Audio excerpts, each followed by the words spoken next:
My current allocation is probably 70% ETH, 5% Bitcoin, and then a tail of others. So why that allocation? It's nothing against Bitcoin. It's not against anything else. It's because I'm a financial markets guy and we use risk curves. So at certain points in the cycle, in the middle of a bull market, you want to take as much risk as possible. So you want to go to the more speculative end of the market.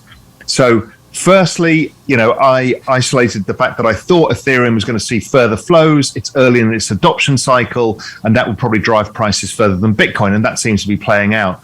With the others, there's so much going on, it's difficult to monitor. So I have kind of basically a relatively broad-based portfolio to capture some of that move when the tail goes up, i.e. the furthest risk out. And that happens in credit markets, equity markets, all over the place. In equity markets, in a bull market, you tend to get the big leaders first, which is where the safe money is, the blue chips. Then eventually people move to emerging markets, and then they move to frontier markets. And it's in order to get more bang for your buck in the middle of the cycle and generate some alpha.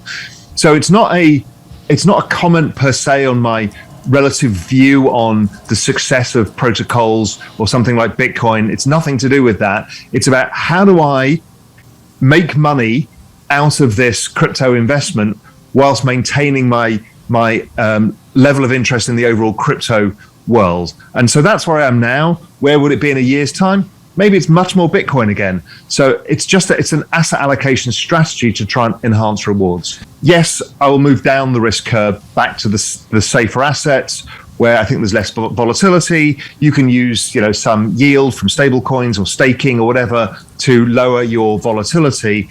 And then you want to be looking to buy the speculative end of the market that's going to get destroyed, whether it's parts of the NFT space or parts of the kind of general token space that gets destroyed in the next bear market, to buy those when they're heavily discounted, but they still have network adoption effects or some perceived value or cash flow.